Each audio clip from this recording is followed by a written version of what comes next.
Oke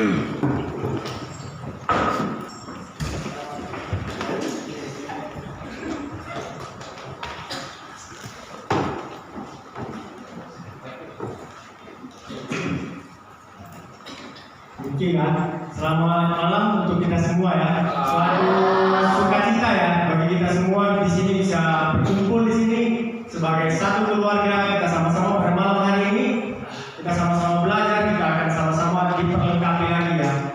Tentunya saya sangat melihat effort kita semua ya untuk hadir pada malam hari ini ya. Pastinya nggak mudah bagi kita, mungkin udah ada yang bekerja seharian ya, letih lesu ya. Tapi tetap kalian punya semangat, kita di sini brother sister kita di sini sebagai satu keluarga, kita punya semangat untuk mau belajar lagi dan untuk diperlengkapi pada malam hari ini ya. Amen. Jadi sebelumnya saya ingin kita tepuk tangan untuk Tuhan kita yang luar biasa. Oke ya, baiklah pada malam hari ini kita akan sama-sama diperlengkapi lagi ya. Topik pada malam hari ini biblical study ya. Namun sebelumnya ini berkaitan dengan pertumbuhan yang intensional dan Christ centered ya, untuk mempersiapkan kita di tahun 2024. Jadi kita di sini sama-sama harus belajar dan diperlengkapi lebih ya. Karena tantangan kita ke depannya itu bakal semakin complicated ya. Karena banyak dari orang-orang di luar sana, di sosmed pun ya sekalipun, mereka udah menyampaikan firman dengan segamblengnya tapi tidak berlandaskan alkitabiah ya, tidak biblikal ya. Jadi kenapa kita perlu belajar ini supaya kita bisa lebih diperlengkapi lagi dan kita mengerti ya. Dan ini diharapkan juga kita nggak usah sampai hafal mati ya, nggak usah sampai hafal mati, kita harus bisa gitu. Karena ini terus terang salah satu materi di kuliah-kuliah teologi ya, survei ya namanya ya. Cuman ya kita nanti nggak harus kita menghafal, nggak harus kita master. Yang penting kita tahu ya, tahu dan dasarnya itu dari mana, itu sangat membantu kita nantinya ya. Tapi sebelumnya mari kita bersatu di dalam doa ya. Tuhan Allah Bapa kami yang baik, Allah yang bertata di dalam kerajaan surga, terima kasih atas segala kebaikan dan penyertaan-Mu kepada kami. Hingga malam hari ini kami bisa berkumpul di tempat ini untuk sama-sama belajar dan diperlengkapi lagi Tuhan, untuk lebih mengenal Engkau. Pada malam hari ini kami akan sama-sama belajar dan diperlengkapi dengan biblical study. Tapi sekali lagi Tuhan, kami bukan hanya ingin mengejar pengetahuan, tapi kami juga ingin mengejar pengenalan akan Engkau, supaya kami bisa terus dapat mengenal Engkau dan serupa menjadi seperti Engkau. Tuhan, pada malam hari ini sertai dan tuntun saya yang akan menyampaikan pelajaran ini, agar apa yang saya sampaikan tidak satu pun yang terlewatkan, dan apapun yang saya sampaikan ini mewakili hati dan perasaan Engkau Tuhan. Dan berikan juga hati yang lembut dan pikiran yang terbuka dan mindset yang mau diubahkan untuk kita semua di sini, keluarga-keluarga, brother sister, untuk dapat menerima pelajaran ini dengan baik, sehingga nantinya dapat diperlengkapi lagi untuk memperluas kerajaan Tuhan. Terima kasih Tuhan, di dalam nama Tuhan Yesus Kristus kami berdoa dan mengucap syukur. Amin. Ya, jadi ini sebelum saya mulai, intronya mungkin agak panjang ya. Karena saya mau kita di sini kita belajar biblical study. Kita bukan hanya mengejar pengetahuan ya. Kalau pengetahuan itu ya kita bisa dapat di manapun ya. Kita bisa googling ya, kita bisa baca buku, atau kita bisa kuliah teologi ya. Kita dapat ini semua. Dan ini salah satu materi di silabus pengajaran, di silabus akademis ya, di sekolah-sekolah teologi ya. Tapi tujuan kita bukan ini ya. Dan pada saat saya belajar dari guru-guru jemaat kita, ini pelajaran ini dibawakan oleh Pak Harlem ya. Jadi apa yang disampaikan sebisa mungkin saya akan menyampaikan demikian juga supaya tidak ada yang miss ya. Jadi kita di sini lebih mengejar pengenalan akan Tuhan ya. Jadi kalau kita hanya mengejar knowledge, pengetahuan tentang Alkitab, itu lama-lama kalau tidak disertai dengan pengenalan kita akan Tuhan, itu lama-lama akan jadi hamba ya. Jadi tidak berasa ya. Jadi saya waktu belajar ini juga wah itu emosional banget ya. Bahkan semalam saya lagi pillow talk dengan istri saya bercerita tentang biblikal ini ya di buku Kejadian. Ya dia mungkin nggak ngelihat ya. Saya sampai istilahnya terharu sekali melihat Tuhan ya. Jadi apa yang saya harapkan pada malam hari ini, apa yang saya rasakan bisa saya sampaikan ya. Jadi kita bisa lebih melihat Alkitab itu dari point of preference yang berbeda. Mindset kita yang lama itu kita harus ubah supaya kita bisa mengenal pemahaman yang lebih dalam tentang firman ini ya. Oke, jadi di biblical study ini kita akan bahas namanya kalau di bahasa teologi itu survei ya. Survei. Jadi di sini ada dua bagian besar. Nanti kita akan ngebahas Old Testament survei dan New Testament survei. Itu perjanjian lama, survei perjanjian lama dan survei perjanjian baru ya. Tapi kita nggak mungkin nantinya berjalan ya sampai tahun 2024 ya, kalau memang ada jadwal pengajaran itu akan kita sampaikan terus ya. Karena kita bertujuan untuk supaya kita di sini sebagai satu keluarga benar-benar diperlengkapi ya, siap perang ya istilahnya. Nah jadi ada beberapa buku nanti yang penting. Kalau dari perjanjian lama itu 5 buku pertama itu kita harus benar-benar kita paham ya. Kejadian, Keluaran, Imamat, Bilangan, Ulangan. Itu 5 buku itu harga mati ya. Harga mati yang kita harus benar-benar paham ya. Paham dalam artinya kita bukan menghafal tiap ayat, tiap pasal ya. Bukan seperti itu. Ya, paham kita mengerti, mengenal Tuhan dari sana ya. Nah, untuk yang di New Testament survei perjanjian baru, ada 5 buku juga yang kita harus harga mati buat kita untuk kita harus mengerti itu. Yang pertama Markus, Matius, Lukas, Yohanes. Satu lagi buku Kisah Para Rasul. Jadi kalau kita nggak mengerti 4 Injil, wah itu sayang sekali karena itu masterpiece ya. Masterpiece darinya masterpiece. Jadi kalau kita bilang 5 buku awal itu di perjanjian lama masterpiece, wah ini Injil ini masterpiece-nya dari masterpiece ya. Karena satu Alkitab ini semua cerita tertuju kepada Tuhan Yesus ya. Di Injil itu sendiri ya. Yang selanjutnya kalau kita nggak mengerti Kisah Para Rasul, kita akan sulit untuk mengerti surat-surat Paulus. Karena di perjanjian lama banyak tuh surat-surat Paulus ya. Ya, jadi di sini kita akan sama-sama belajar ya, kita akan sama-sama lihat ya. Tapi sekali lagi ya, saya pengen kita semua mengerti bahwasanya ini bukan hanya pengetahuan ya. Kalau kalian lihat di depan itu how to understand the world's greatest book ya. Jadi banyak buku yang kita bisa baca, banyak buku yang kita bisa jadikan referensi, tapi tidak ada buku yang se-awesome Bible ini ya. Karena di Alkitab itu memampukan kita ya, dari karakter kita yang lemah, dari karakter dosa kita ya. Kita belajar firman memampukan kita untuk merubah kehidupan kita, untuk kita terus belajar ya. Jadi pengenalan akan Tuhan itu bukan hanya di pengetahuan ya. Misalnya, jadi kita sama-sama nanti pelan aja. Saya kemarin request sama Pak Robin untuk kita agak lambat aja di sini. Di topik yang awal ini kita pelan-pelan aja, karena fokus kita bukan kita mengejar lari ya. Kita fokus kita harus mengerti benar Alkitab itu apa ya. Nah, mulai ya. Kelihatan ya. It's hard to get in shape spiritually if you only work out on Sunday. Nah, mempelajari firman itu merupakan salah satu agenda dalam quiet time kita, saat teduh kita ya.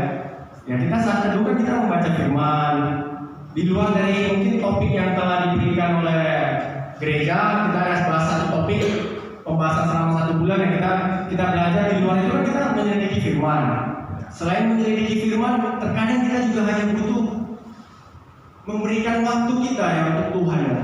Berdoa ya, mengucapkan syukur ya, dan kita menyatakan bahwasanya I surrender to you God. Kita menyerahkan segalanya kepada Tuhan ya. Jadi selain kita mempelajari firman, quiet time, dan itu kita nggak bisa lakukan hanya hari Minggu ya. Tentu kita di sini berada dan sister udah paham ya, karena kita kehidupan murid kita juga nggak hanya kita datang beribadah hari Minggu selesai. Ya, kita punya serangkaian kegiatan kehidupan murid kita ya. Dan ini perlu kita ketahui, kalau kita hanya hari Minggu aja kita baca firman, hari Minggu aja kita dengar khotbah, hari Minggu aja kita meneliti firman, wah itu kita nggak akan in shape ya. Seperti fitness loh, kita fitness lah seminggu sekali ya, macam saya ya, karena kan saya udah ada cedera ya. Itu nggak ada kelihatan gitu kan. Kita harus disiplin. Workout kita itu, latihan kita itu nggak boleh kita hari Minggu aja. Setiap saat ya, karena setiap saat kita harus connect dengan Tuhan. Kenapa? Karena kita manusia ciptaannya yang segambar ya. Makhluk ciptaannya yang segambar. Berbeda loh dengan binatang sapi, contoh sapi nggak segambar dengan Tuhan ya. Tuhan nggak pernah ngomong sapi itu segambar. Tapi pada saat dia menciptakan manusia, dia bilang kita segambar. Segambar dalam artian ya kita punya koneksi yang khusus dengan dia. Jadi jangan sia-siakan koneksi itu, karena Yesus juga ada datang untuk rekonsiliasi kita dengan Tuhan. Ya, jadi saya harapkan nanti yang kita mungkin pada saat kita teduh atau kita membaca Alkitab, ya terkadang memang kan kita bisa bingung ya. Kita bisa bingung, ini apa sih dia ngomong, tempatnya di mana sih, awalnya ini bagaimana gitu kan. Kenapa bisa tiba-tiba seperti ini? Kita bingung ya. Nah itu kenapa kita bingung ya? Karena kita nggak ngerti. Kita main asal baca ya. Maaf ya, saya bukannya mau mengatakan bahwasanya ya saya udah paling hebat, enggak. Cuman kita salah bahasa kenapa? Karena Alkitab itu kan susunan buku ya, buku semua. Terkadang kita membaca hanya satu ayat, satu pasal pun nggak dibaca. Dan kita baca satu ayat itu pula kita post untuk orang lain gitu. Nah ini kayaknya cocok untuk si A, ini cocok untuk si B. Wah itu udah makin dalam lagi ya. Nah jadi saya harap nanti setelah malam hari ini pandangan kita bisa berubah tentang Alkitab ya. Amin ya. Masih ngikut ya. Nah jadi referensinya ya setiap kita buat suatu pelajaran ya. Sorry ya, bentar aku tambahin. Jadi kenapa kita buat pengajaran ini secara konsisten? Karena kita kan murid-murid ini kan diminta bersaat teduh. Nah ada dua yang tanpa kita sadari terjadi. Tidak salah, tetapi kita mau lebih mature, lebih dewasa. Ada dua. Yang pertama, ada proses eksegesis dan eisegesis. Eksegesis itu di mana kita sering sekali menarik jauh keluar daripada konteks Alkitab yang sebenarnya menurut pengertian kita dan memaksa pengertian kita itulah yang benar, bukan Alkitab. Jadi di luar konteks. Eisegesis itu adalah satu proses mengambil poin dan makna tertentu bahkan bisa kabur daripada makna yang sebenarnya, makna yang benar sebenarnya. Nah inilah yang kita sebut dengan insight selama ini. Oke, jadi kita mau grow up, tidak lagi membaca Alkitab berdasarkan insight. Menurut saya, ini yang saya dapat, bukan itu lagi. Tapi benar-benar kita semakin dalam dan ngerti. Ini Alkitab katakan apa, kebenarannya apa, konteksnya apa. Dan sehingga kita refleksikan ke dalam kehidupan kita, itu benar-benar menjadi sebuah keyakinan karena Tuhan yang bicara. Maksud Tuhan yang kita dapatkan, bukan maksud kita yang kita paksakan dan dicocokkan dengan Alkitab. Makanya ada istilah sekarang cocokologi, ya apa namanya? Cocokologi, bukan teologi lagi, cocokologi. Ya, ini maksud Anton tadi. Oke, paham semua? Amin. Jadi tolong kita benar memang belajar, tapi nikmatin aja pelan-pelan ya. Nanti bisa jadi bahan diskusi juga. Thank you. Lanjut. Ya, terima kasih untuk penjelasannya. Aku nanti belajar ya. Jadi ya itulah ya, intinya ya kita mau sama-sama diperlengkapi di sini ya. Jadi semakin banyak dari kita yang paham, kita kan bisa sharing ya. Kita bisa sharing, kita bisa tukar pendapat ya, ini seperti apa sih sebenarnya mengatakan apa sih isi dari sini ya. Jadi kita bisa sama-sama belajar ya. Nah ini referensi ini pertama yang Holy Bible ya, buku yang awesome itu ya. Yang kedua Som 3 ya, School of Ministry Gereja Kristus di Indonesia tahun 2021 ya, dengan pengajar Pak Harlem ya. Nah yang ketiga saya ambil dari referensi A Quick Overview of the Bible karya Douglas Jacobi ya. Ini Douglas Jacobi ini salah satu guru di jemaat kita ya. Nah jadi untuk memudahkan ya mungkin kita bisa baca bukunya. Kemarin juga kayaknya kita udah pernah beli ya, ada beberapa kita beli bukunya. Jadi itu dibaca itu sangat membantu ya bagi kita yang pemula, bagi saya yang pemula juga kemarin saya baca itu sangat membantu ya. Dan masih ada buku-buku lain ya seperti David Powson ya, dan mungkin ada beberapa buku ya. Kalau pengajar kita di jemaat kemarin Pak Harlem dia ada baca sampai 9 buku ya. 9 buku dan dia mengambil mungkin 5 sampai 6 buku sebagai referensi dia dalam membuat pelajaran ya.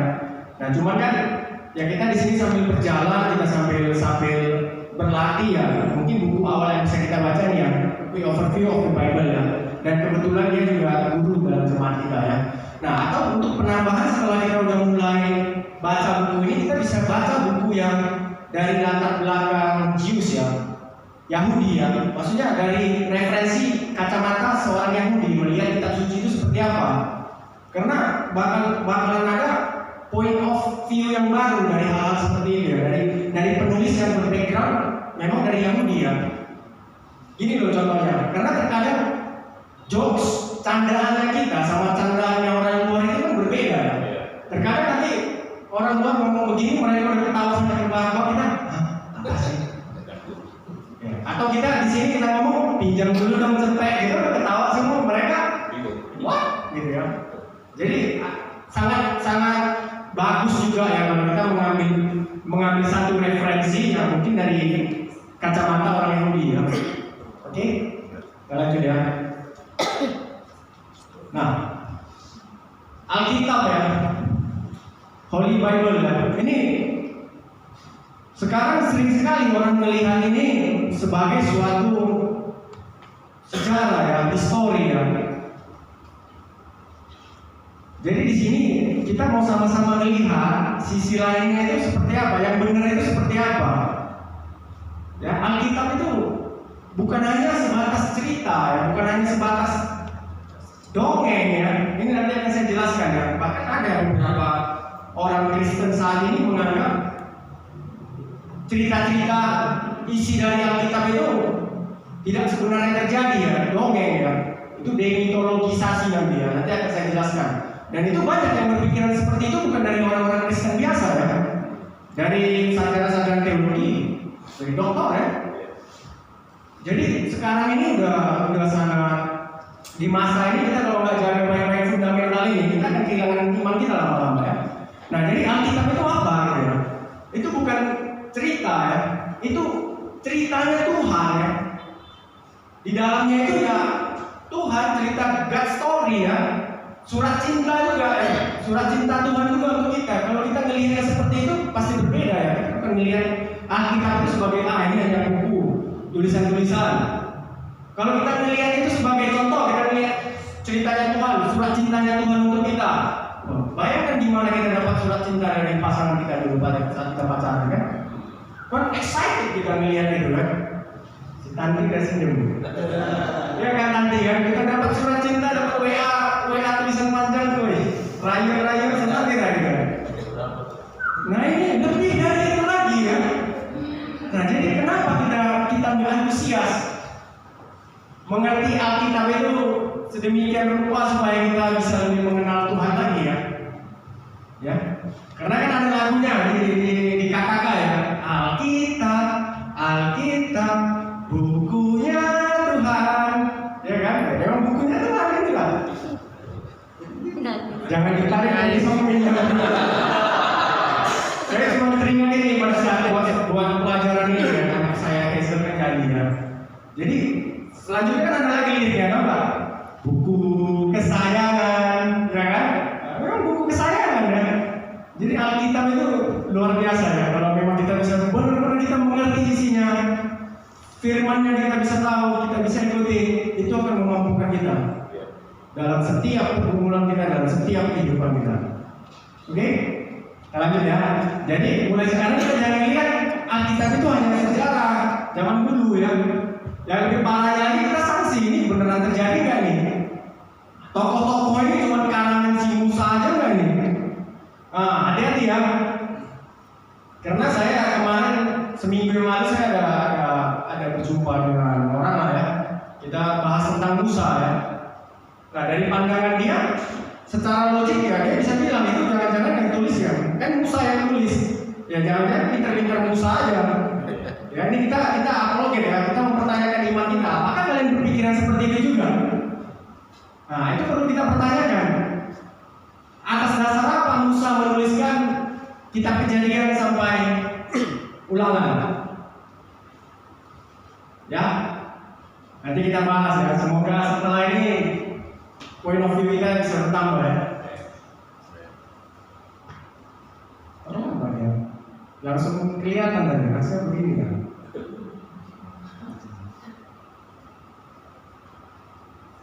Nah, kita mulai ya. Alkitab. Kata Alkitab atau Bible berasal dari bahasa Yunani, Biblion, yang artinya buku atau kisah. Ini tadi saya juga udah jelaskan panjang di awal ya. Jadi kita menganggap itu buku ya, kumpulan buku-buku. Ya, Alkitab merupakan kumpulan dari buku kitab atau dikenal dalam bahasa Yunani Biblia. Alkitab terdiri dari 66 kitab kehidupan yang dibagi menjadi dua bagian, yaitu Perjanjian Lama dan Perjanjian Baru. Perjanjian Lama sendiri terdiri dari 39 kitab, Perjanjian Baru terdiri dari 27 kitab. Nah inilah kenapa saya bilang kita harus melihat Alkitab itu sebagai satu kesatuan ya, sebagai satu buku yang kita harus melihat. Kita nggak bisa hanya membaca satu ayat kita ambil kita suka yang tadi Pak Robin menjelaskan ya, kita ambil insight kita apa ya. Yang lebih parah lagi insight itu kita, ini kayaknya cocok untuk si A, cocok untuk si B, itu lebih parah ya. Jadi kita melihat, kita baca Alkitab satu buku ya, baru kita bisa mengikuti alurnya itu dari mana. Jadi kalau mau baca Korintus ya, selesaikan semua Korintus ya. Jadi secara nggak sadar di komunitas kita, ya itu udah menganjurkan hal seperti itu. Karena kan kita ada satu topik. Misalnya bulan ini bahas ini ya, kita belajar satu itu dari sana, mau tambahannya itu bagian dari kepanitan kita untuk menyelidiki firman ya. Tapi dianjurkan satu buku ya. Tidak nanti satu ayat aja kita kembangkan kemana-mana, kita ambil insight ya. Itu bisa membuat arti yang berbeda ya. Ya, jadi kita lanjut. Sebagian besar Alkitab ditulis antara tahun 1400 sebelum Masehi sampai dengan 95 Masehi ya. Itu Kejadian sampai Wahyu. Hampir seluruh Perjanjian Lama ditulis dalam bahasa Ibrani. Dari sekitar 23.000 ayat Perjanjian Lama, sebanyak 271 diantaranya ditulis dalam bahasa Aram ya. Bahasa Aram ini bahasa ibunya Yesus ya. Kenapa mereka bisa pakai bahasa Aram? Karena pada saat pembuangan, karena ada itu pembagian Yehuda dan Israel, pada saat pembuangan bahasa Ibrani itu hampir tidak pernah dipergunakan ya. Pada saat pembuangan itu mereka banyak pakai bahasa Aram. Bahasa Aram dan bahasa Ibrani sendiri itu dari satu rumpun Semit Barat ya, masih istilahnya masih penuturannya mungkin seperti bahasa Indonesia dengan bahasa Melayu ya, masih ada kemiripan ya. Seluruh isi Perjanjian Baru ditulis dalam bahasa Yunani.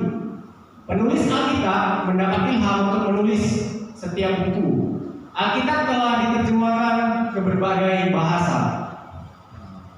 Nah, jadi di sini yang saya highlight, yang saya ingin sharing kan,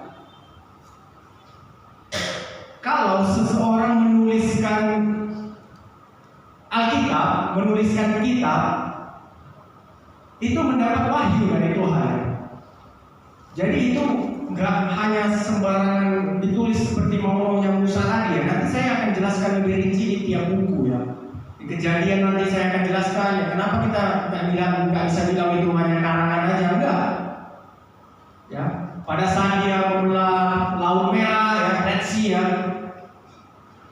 Jadi hanya banyak yang menganggap itu kebetulan ya. Memang bukan kebetulan, itu sesuatu hal yang diperbolehkan Tuhan untuk terjadi ya. Karena kita bermain berpacu sama waktu. Kenapa waktunya bisa tepat ya? Kalau kamu bilang kalau perkiraan lah, perkiraan manusia, ya kita banyak probabilitas ya. Nah, hal-hal seperti itu nanti kita akan semakin belajar, kita akan semakin awesome ya melihat kejadian-kejadian yang terdapat dalam tiap-tiap kitab dalam Alkitab ya. Nah, seluruh perjanjian baru itu dituliskan dalam bahasa Yunani. Itu kenapa alasannya nanti akan saya jelaskan juga di pembagian waktu pada saat pembuangan di Babel nanti. Ada saat masanya itu Tuhan diam, tidak bicara ya. Dan pada saat itu kekuasaan Yunani itu naik ya, hampir menguasai beberapa daerah. Dan itulah sebabnya kenapa mereka sampai ke Israel. Yehuda juga ada beberapa yang bisa bahasa Yunani ya, Hellenistik ya. Itu pada saat zaman Alexander the Great ya. Nah, yang saya mau highlight lagi untuk penerjemahan bahasa ya. Terkadang kita sering mendapatkan serangan. Nah, itu kan udah diterjemahkan udah sesuai dengan arti asli tulisannya itu seperti apa udah nggak sesuai lagi ya. Itu tergantung dari penulis. Enggak ya, di sini saya mau jelaskan ke kita semua, saya mau sharingkan penulisan Alkitab, penerjemahan Alkitab itu dilihat dari bahasa aslinya ya. Jadi kalau kita mau menerjemahkan satu bahasa, kita harus bisa bahasa Hebrew, bahasa Ibrani. Kita harus bisa bahasa Yunani. Kita harus bisa bahasa Arab. Baru kita bisa menerjemahkan dari bahasa itu ke bahasa ibu kita, ke bahasa yang kita pakai. Contoh dari bahasa Ibrani kita terjemahkan ke bahasa Indonesia. Tujuannya apa? Supaya tidak ada penafsiran kalimat yang salah ya. Karena kalau diterjemahkan dari bahasa Latin ya, pemahaman orang terhadap bahasa Latin udah berbeda. Karena bahasa ini kan punya backgroundnya, punya kekayaannya masing-masing ya. Dan kenapa ejaan-ejaan itu disempurnakan, di-upgrade lagi ya. Nah, perlu kita ketahui perkembangan culture budaya, bahasa itu kan bertumbuh terus ya. Contoh dalam bahasa Indonesia dulunya putra, kata putra dulu anak raja ya. Tapi semakin modernnya perkembangan zaman, putra itu dipakai untuk ya, anak laki-laki putra atau saudara next door gitu ya. Itu saudara saya, adik kandung saya, abang kandung saya. Tapi seiring berkembangnya zaman, penggunaan bahasa itu semakin kaya juga. Jadi yang tadi contohnya saudara, ya, itu udah artinya udah luas. Kita udah bisa pakai untuk ya saudara-saudari, selamat siang, kita udah bisa pakai itu. Kalau dulu ya saudara sekandung, saudara. Contohnya seperti itu ya. Nah, jadi kenapa ada ejaan-ejaan yang disempurnakan? Contoh pada saat bahasa Inggris juga diterjemahkan dalam bahasa Inggris ada banyak versi ya. Kenapa ya? Karena itu ada perubahan tata bahasa ya. Nah, jadi penerjemah itu harus mengikuti ya. Oke? Masih ikut ya? Kita lanjut ya. Jadi ini saya ambil contoh ya. Nah, ini beberapa terjemahan Alkitab dalam bahasa Inggris. Kita bisa lihat dalam bahasa Inggris saja itu ada puluhan, ada ratusan mungkin ya. Saya nggak cek semua juga. Jadi yang sering digunakan ini ada Jerusalem Bible, King James Version, New English Translation, New International Version, New King James Version ya. King James Version juga ada new-nya ya. New Living Translation, Revised Standard Version ya. Asal kalian jangan pakai New World Translation, NWT. Itu jangan pakai ya. Itu sesat itu ya. Itu Jehovah Witness punya pakai itu ya. Jadi jangan ini bahasa Inggris ya, JWT ya jangan ya. Nah, NWT sorry, New World Translation jangan dipakai. Jadi kalau mau pakai yang bahasa Inggris inilah ya. Di sini kan ada beberapa anak muda ya. Saya lihat lagi semangat juga belajar bahasa Inggris ya. Jadi untuk pemahaman firman yang kita bisa coba kita ambil dari bahasa Inggris ya. Karena bahasa Inggris lebih kaya ya dari segi pemahaman, dari segi arti lebih kaya ya. Saya sendiri sering pakai yang NIV sama NLT ya. Saya pakai dua itu. Selain bahasa perantar bahasa ibu kita, bahasa Indonesia ya. Nah, jadi ini hanya untuk pengetahuan kita ya. Kita lanjut ya. Nah, selanjutnya tadi kan saya bilang kita harus mempelajari beberapa buku di Perjanjian Lama, setidaknya kita paham ya. Setidaknya kita paham kenapa kita harus belajar itu ya. Dan pada malam hari ini kan kita masuk ke pengangkat perjanjian lama, survei perjanjian lama. Kenapa kita belajar perjanjian lama ya? Yang pertama, sebagai peringatan atau contoh ya, warning ya. Kita lihat di 1 Korintus 10 ayat 6. Semuanya ini telah terjadi sebagai contoh bagi kita untuk memperingatkan kita supaya jangan kita menginginkan hal-hal yang jahat seperti yang telah mereka perbuat. Di 1 Korintus 10 ayat 11, semuanya ini telah menimpa mereka sebagai contoh dan dituliskan untuk menjadi peringatan bagi kita yang hidup pada waktu di mana zaman akhir telah tiba. Jadi kita belajar perjanjian lama, kita bisa melihat referensi-referensi tokoh-tokoh di sebelumnya atau apa sih visinya Tuhan di sana. Dari sana kita bisa belajar untuk tidak mengulangi kesalahan yang sama ya. Ini saya nggak tahu ya, kata beberapa guru kita di jemaat, kalau kita semakin dalam mempelajari firman, kita akan semakin cepat menyatakan kesalahan kita. Ya. Nanti setelah ini saya akan kasih lihat. Selanjutnya 2 Timotius 3, 14 sampai 17. Ini ayat favorit kita kalau kita lagi study. Segala tulisan yang diilhamkan Allah memang bermanfaat untuk mengajar, untuk menyatakan kesalahan, untuk memperbaiki kelakuan, dan untuk mendidik orang dalam kebenaran. Dengan demikian, tiap-tiap manusia kepunyaan Allah diperlengkapi untuk setiap perbuatan baik. Nah, jadi saya nggak bilang pembimbingan itu salah satunya jalan untuk merubah kita ya. Karena itu tergantung kembali ke kita juga ya. Ada pembimbing, mungkin dari pembimbing kita bisa menyatakan kesalahan kita di mana. Bisa mengencourage kita untuk overcome beberapa titik kelemahan kita ya. Tapi alangkah lebih baiknya kalau kita bisa menyatakan kesalahan kita pada saat kita di hadapan Tuhan. Ya. Itulah segala tulisan yang diilhamkan untuk menyatakan kesalahan. Kalau kita paham firman, kita benar-benar tekuni, kita benar-benar teladani ya. Ini saya juga lagi belajar ya. Ini kata orang-orang yang sudah memang overcome di daerah-daerah tertentu ya. Bukan berarti tidak bisa jatuh lagi ya. Bisa jatuh, tapi lebih cepat. Mereka dari permasalahan ke permasalahan lain, ada permasalahan mereka lebih cepat. Sadarnya itu lebih cepat. Menyatakan kesalahan dia itu di hadapan Tuhan itu lebih cepat. Menyerah, surrender dia. Kita surrender di hadapan Tuhan. Aku apa lagi Tuhan? Aku manusia berdosa. Kalau kita benar-benar mengerti firman, hal itu yang terjadi pada kita ya. Selain dari pembimbingan tadi ya, saya juga nggak bilang pembimbingan itu nggak penting nggak. Pembimbingan itu penting, tapi sekali lagi kembali ke pribadi kita ya. Jangan lupa Yudas itu dibimbing oleh Tuhan Yesus. Jadi kita manusia, kita punya free will ya. Selain kita punya tubuh roh, kita punya free will. Ya kalau memang kita dijelaskan suatu hal, kita diajari, kita dikasih pandangan, itu kan kembali ke kita sendiri. Kita mau memilih yang mana ya. Sama juga dengan ini udah dari zaman Adam Hawa udah seperti ini ya. Tuhan udah ngomong ya, jangan makan buah ini. Ular mengecoh mereka. Nah pada saat ular mengecoh, itu kan ada pilihan, ada free will mereka mau ngikutin atau enggak. Jadi Tuhan itu nggak menciptakan kita manusia itu macam robot ya. Itu sama juga dengan tadi penulisan di Alkitab tadi. Jadi Tuhan pakai satu orang itu untuk menulis. Itu wahyu, ilham dari Tuhan. Dan dipergunakan untuk kita mempunyai kapasitas dan kemampuan untuk menuliskan itu ya.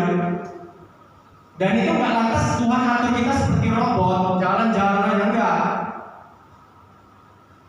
Tuhan pakai tiap penulis di Alkitab tadi juga, itu tetap sebagai manusia. Karakternya itu tetap ada ya. Jadi bukan berubah, contoh Anton jadi berubah. Karakter Anton contoh suara kuat, telepon nanti dikira marah, padahal enggak. Jadi enggak lantas setelah saya belajar firman, iya. Enggak gitu ya. Karakter kita itu tetap dipakai oleh Tuhan untuk sesuatu yang arah lebih baik ya. Contoh, mungkin ada orang yang dia berani cari masalah di jalan, maksudnya berani gimana ya? Berani membela, berani ribut gitu lah. Setelah dia belajar firman, ya keberanian dia itu berubah. Berani untuk memberitakan firman. Contoh ada orang yang suka menyenangkan orang lain ya, people pleasure ya. Setelah dia mengenal firman, dia menjadi God pleaser. Jadi Tuhan memakai setiap kita itu unik ya. Jadi di sini agak lama karena saya pengen kita itu merasakan ya. Kita sama-sama experience firman ini seperti apa. Kita alami firman ini seperti apa ya. Ya jadi kita nggak hanya jadi robot, enggak. Nah, dan setelah itu mendidik orang dalam kebenaran dengan tiap manusia punya nalar diperlengkapi untuk setiap perbuatan baik. Nah, ini juga berkaitan juga dengan kehidupan kita ya. Jadi saya yakin ya, firman aja menulis seperti itu. Tidak ada seorang pun yang tidak bisa melakukan perbuatan baik. Jadi kalau kita punya pribadi kita mau berusaha lebih baik, itu pasti bisa.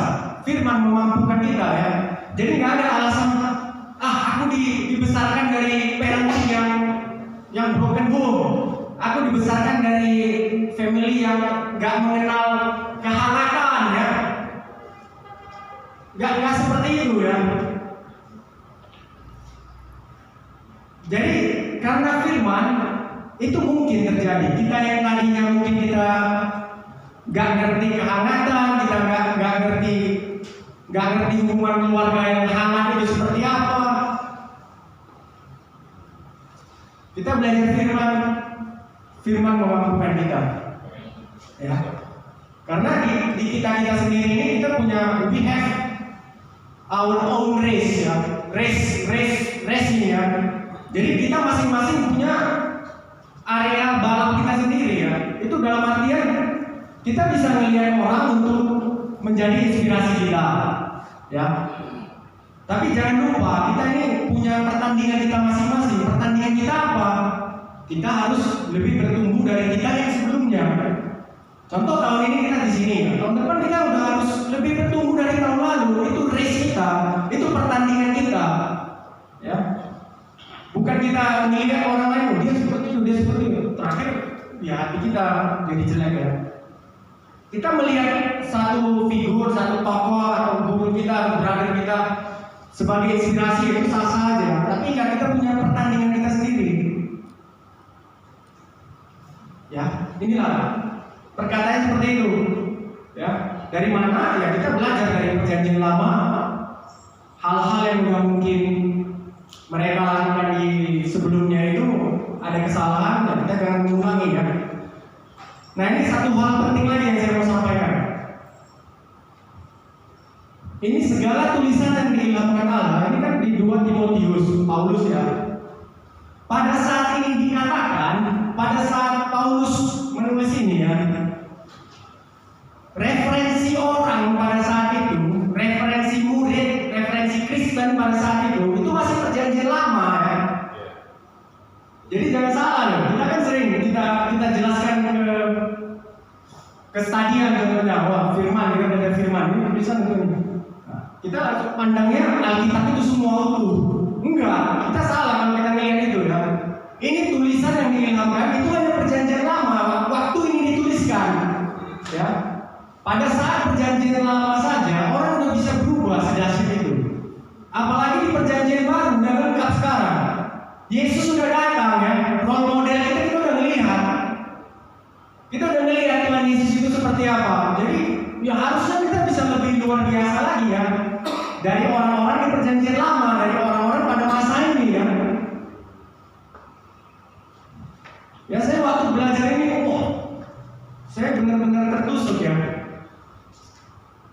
Jadi itu kenapa saya semangat untuk menyampaikan ini ya. Jadi kita bisa sama-sama belajar. Ini ditulis pada saat perjanjian baru belum ada, referensi mereka masih di perjanjian lama. Sekarang kita udah dapat benefit ya. Yesaya nggak pernah melihat role model Tuhan Yesus itu seperti apa. Kita yang manusia biasa oleh karena kasih karunia itu udah melihat role model itu ya. Jadi ya setelah kita sama-sama belajar ini, mudah-mudahan semuanya tidak tertusuk ya. Amin. Amin. Kita lanjut ya. Nah yang kedua, mempelajari latar belakang perjanjian baru. Kenapa kita belajar perjanjian lama? Ya karena kita mau belajar latar belakang perjanjian baru itu seperti apa. Karena banyak kata-kata Yesus ya. Contohnya soal adat istiadat nanti yang kita baca dulu ya. Kolose 2 16 sampai 17 ya. Karena itu janganlah kamu biarkan orang menghukum kamu mengenai makanan dan minuman atau mengenai hari raya, bulan baru ataupun hari Sabat. Semuanya itu hanyalah bayangan dari apa yang harus datang, sedang wujudnya ialah Kristus. Ya, wujudnya ialah Kristus. Jadi sekarang ini banyak ya orang Kristen bertanya ya, mungkin kita juga udah sering ya mendengarkan. Jadi hari Natal itu Yesus lahir di hari Natal, kan banyak hal seperti itu. Jadi kita boleh makan darah nggak? Jadi pada saat Natal kita harus datang ibadah nggak? Pada saat tahun baru kita harus datang ibadah nggak? Ya tahun baru ya, tahun baru mereka ya. Nah, jadi pertanyaan-pertanyaan seperti itu saya yakin di kita juga kita berada sistem udah hebat dalam menjelaskan ini kan. Nah, tapi kenapa kita harus tahu ya? Latar belakangnya kenapa terjadi seperti ini? Ya karena mereka sebagian masih kita bisa bilang hidup di perjanjian lama ya. Karena perjanjian lama itu kan udah lewat. Ya. Perjanjian lama udah lewat, itu udah masuk ke perjanjian baru ya. Kalau kita belajar covenant ya, itu ada beberapa macam covenant, ada royal grand lagi ya. Mungkin nanti di buku selanjutnya bisa saya jelaskan ya. Jadi kita jangan terbayang-bayang dari perjanjian lama, kita udah melihat wujudnya yang asli. Role modelnya itu kita lihat, ya. Tapi bukan berarti kita nggak mau tahu di perjanjian lama ya, itu jangan salah. Karena kalau kita lupakan perjanjian lama, itu perjanjian baru nggak akan bisa berdiri tanpa perjanjian lama. Kan ada yang bilang perjanjian lama kejam, penghukuman ya. Di perjanjian baru kasih karunia. Itu orangnya berarti dia nggak ngerti ya. Dia nggak melihat kasih karunia di perjanjian lama itu luar biasa ya. Nah kita lanjut lagi di Yesaya 59 19 sampai ke 21. Maka orang akan takut kepada nama Tuhan di tempat matahari terbenam dan kepada kemuliaannya di tempat matahari terbit. Ini bisa diartikan di wilayah barat, wilayah timur, seluruh dunia berarti. Dia satu center, matahari terbenam, matahari terbit ya. Jadi utara ya. Di tempat matahari terbit, sebab ia akan datang seperti arus dari tempat yang sempit yang didorong oleh nafas Tuhan, dan ia akan datang sebagai penebus untuk Sion dan untuk orang-orang Yakub yang bertobat dari pemberontakannya. Demikianlah firman Tuhan. Adapun aku, inilah perjanjianku dengan mereka, firman Tuhan, Rohku yang menghijabi engkau, dan firmanku yang kutaruh dalam mulutmu tidak akan meninggalkan mulutmu dan mulut keturunanmu dan mulut keturunan mereka dari sekarang sampai selama-lamanya. Firman Tuhan. Ini bicara tentang apa? Tentang nubuatan ya. Jadi di perjanjian lama kedatangan Yesus itu telah dinubuatkan. Tapi tanpa perjanjian lama kita nggak bisa mengerti nantinya di perjanjian baru ya. Ada beberapa kitab di perjanjian baru seperti kitab Ibrani, kitab Yakobus ya. Kalau kita nggak paham benar di perjanjian lama, kita akan bingung bacanya. Dari mana ini mulainya? Dia ngomong apa? Kita akan bingung ya. Jadi akan sangat membantu bagi kita untuk survei perjanjian lama. Dan selanjutnya di Yeremia 31 sampai 33 ya. Aku akan mengadakan perjanjian baru, dan aku akan menaruh Tauratku dalam batin mereka dan menuliskannya dalam hati, ya. Tauratku di dalam hati, loh hati, ya. Di dalam hati kita dituliskan, ya, firman, ya. Aku akan menjadi Allah mereka dan mereka akan menjadi umatku. Ya. Nah, jadi di sini kita benar-benar bisa melihat, ya. Di Yeremia juga dikatakan, Yeremia 29 ayat favorit kita, ya. Tuhan juga ngomong, aku mengerti rancanganku itu, ya. Rancangan yang damai sejahtera, bukan rancangan kecelakaan. Jadi Tuhan itu dari awal itu menginginkan kita itu berada di sampingnya, dekat dengan Dia, ya. Dari di perjanjian lama, tapi yang memisahkan kita dosa. Jadi saat ini kita rekonsiliasi, ya. Kita berusaha terus agar kita bisa mengenal Tuhan, kita bisa melihat gambarannya kembali di kita, ya.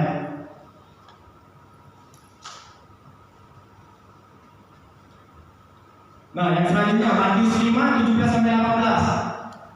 Janganlah kamu menyangka bahwa aku datang untuk meniadakan hukum Taurat atau kitab para nabi.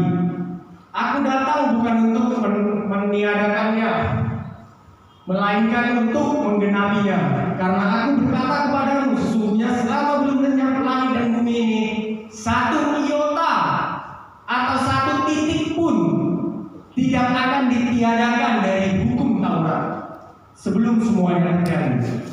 Jadi Yesus sendiri ngomong, ya, jangan kalian kira aku datang itu perjanjian lama nggak berlaku.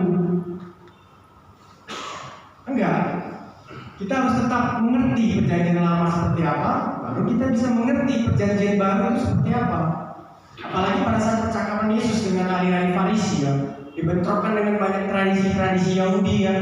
Kalau kita nggak mengerti perjanjian lama, kita bingung sampai mana ini ngomongnya ini tentang apa. Ya. Jadi sekali lagi kita belajar perjanjian lama untuk kita mengetahui bayangan dari perjanjian baru dan membuahkan dari kehadiran Tuhan Yesus. Tapi bukan berarti kita nggak belajar perjanjian lama. Oke? Lanjut, ya. Yang ketiga, ini yang tadi saya bilang, waspada terhadap ancaman demitologisasi. Demitologisasi adalah proses untuk menghilangkan atau menafsirkan ulang unsur mitos, kepercayaan supranatural dari suatu cerita atau keyakinan. Menganggap perjanjian lama hanya cerita sejarah, mitos, atau hanya cerita yang tidak real terjadi. Ancaman iman dan fundamental Kristenan. Jadi ini tadi saya bilang, kan, banyak orang Kristen sekarang, ya, bahkan kita bilang di level akademis yang wow gitu, ya. Mereka menganggap perjanjian lama itu nggak benar terjadi, ya.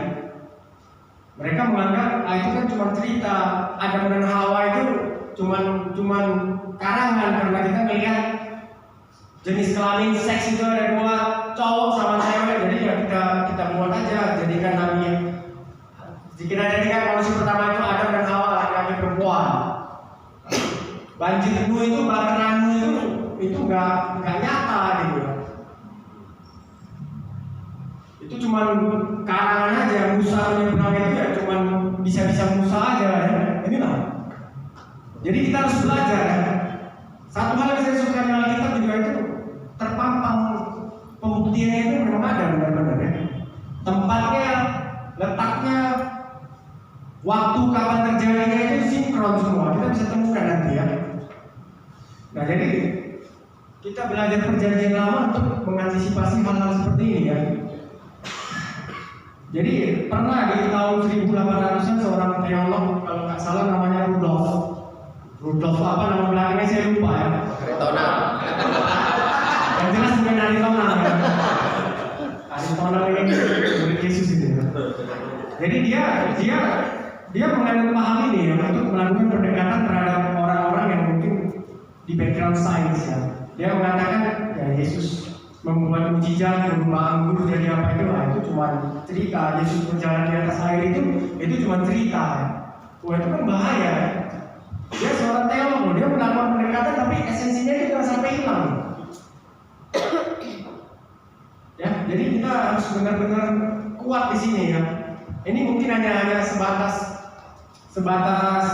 overview ya. Nanti saya pun berharap kita semua di sini, setiap kita di sini semua bisa mengecek kembali apa yang saya sampaikan malam hari ini dan kita bisa sama-sama belajar lagi ya. Oke, jadi ya tadi ketiga peringatan sebagai bayangan ya. Bayangan itu udah dari awal ya. Abraham mengorbankan Ishak itu bicara tentang siapa? Make sense ya? Seorang bapak mengorbankan anaknya itu relate kemana? Yesus. Kemah suci itu bicara apa? Yom Kippur ya. Yom Kippur itu kambing hitam. Kalau kalian masih ingat khotbah saya di bulan 6, kambing hitam itu bicara tentang apa? Tentang Yesus. Ya. Itulah kenapa kita harus mengerti ya. Begitu Yesus datang ya, kita nggak perlu imam, kita nggak perlu raja, kita nggak perlu nabi, semua udah jadi satu di sana. Kita udah bisa ke ruang Maha Kudus tanpa imam ya. Kita bisa langsung komunikasi dengan Tuhan. Dan yang ketiga, waspada terhadap ancaman demitologisasi. Karena sekarang di sosmed ya, di Instagram, TikTok, banyak sekali yang memberikan pengajaran-pengajaran yang mungkin diragukan ya. Sesuai dengan Alkitabnya ya, sesuai dengan Bible ya. Jadi kita perlu cross check lagi ya. Atau kita setiap dari sini cross check lagi apa yang saya sampaikan ya. Jadi kita bisa sama-sama belajar. Kita lanjut ya. Nah, perjanjian lama. Ada 3 hal kita bisa lihat dari perjanjian lama, 3 cara kita untuk memahami perjanjian lama ya. Kita lihat bagaimana cara kita mengerti perjanjian lama ya. Yang pertama, dari sisi geografi ya. Yang kedua, dari sisi waktu. Dan yang ketiga, dari sisi perspektif Tuhan. Nah, ini aja malam hari ini ya yang mau saya bahas. Kita belum masuk ke kitab ya. Jadi saya mau agak lama di sini, jadi kita mengerti benar di sini ya. Kita mulai dari pertama ya, di geografi ya. Agak kecil ya di sini ya. Kelihatan? Jelas. Masih ngikut, brother sister? Masih ikut ya. Oke, kita mulai. Nah, ini kita nggak harus hafal, tapi setidaknya kita ngerti letak-letaknya di mana ya. Jadi terkadang kalau sejarah-sejarah ini geografi ada beberapa orang ya. Tapi cobalah, ini minimal kita harus ngerti ya posisinya, ini kita harus tahu ya. Di sini kan ada Egypt, Mesir ya. Kita harus tahu Mesir ini di sini. Di sini Arab, di sini ada Iran, Persia, Media, Elam. Ini nanti ada di perjanjian baru pada saat hari Pentakosta ya. Kenapa bisa orang-orang Yahudi datang dari sini ke Yerusalem? Kanaan ke Yerusalem. Kenapa bisa dari Persia datang ke sini? Nah, itu di perjanjian lama ceritanya. Kenapa mereka bisa sampai tersebar kemana-mana? Ya. Nah, jadi ini saya mau highlight. Ini nanti namanya green crescent ya, sabit hijau. Jadi sebagian besar kejadian peristiwa-peristiwa itu terjadi di daerah ini ya. Di daerah ini nanti akan saya zoomin ya. Nah, kita perlu tahu Abraham itu berasal dari Ur Kasdim ya, Kaldea ya, dari daerah Sumer. Dia dari kesini, pertama dia pindah ke Haran, dari Haran dia ke Kanaan. Dipanggil Tuhan, dipilih Tuhan ya. Nah, kita harus mengerti posisi-posisinya ini. Di sini ada Babilonia, Babel, ada Asyur. Oke? Di sini Mesir, ini Laut Merah yang diseberangi Musa. Nah, jadi saya harap konsentrasi dulu di sini ya. Nah, kita zoom in ya. Nah, daerah ini daerah yang paling subur ya. Dan kenapa Tuhan berikan tanah perjanjian ini untuk Abraham karena daerah ini sangat strategis pada masa kuno ya. Di sini jalur perdagangan, jalur padat semuanya di sini ya. Nah, Tuhan menjanjikan tanah perjanjian di sini Kanaan yang nantinya jadi Israel ya. Dan ini bukan tanah siapa-siapa, bukan tanah nenek moyang Israel ya. Jadi sekarang kan konflik Palestina sama Israel. Wah, aku Palestina harus sampai di mana itu sampai bilang Israel serang-serangan padahal kita NKRI kan bodoh. Itu urusan mereka, politik mereka. Kalau kita bilang tanah nenek moyang bukan juga nenek moyangnya Kanaan. Ya, baru orang Filistin juga. Jadi nggak ada, mereka itu nggak punya tanah. Tuhan menjanjikan tanah di sini berikan kasih mereka. Dan itu yang dipegang oleh bangsa Israel sampai sekarang. Nah, dari sini kita bisa melihat ini ada dua sungai, Sungai Tigris sama Efrat ya. Dan ini Mesopotamia. Artinya itu di antara dua sungai.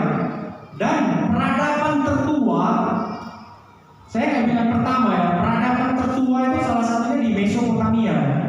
Nanti kita lihat peradaban lain ada lagi. Jadi kita juga belajar ini nggak seakan-akan di luar Alkitab itu nggak ada dunia, mati semua orang, nggak ada. Hidup yang berjalan itu di Alkitab aja enggak. Ya, ada kehidupan lagi di luar itu. Nanti akan kita bahas ya. Tapi di sini kita harus tahu ya. Nah di sini mau Ararat ya. Di sini diduga ditemukan Baqarah Nuh ya. Nanti ada gambarnya juga ya. Cuman kepastian itu benar Baqarah Nuh atau enggak ya, saya juga nggak tahu ya. Nah, di sini Mesir, Laut Merah.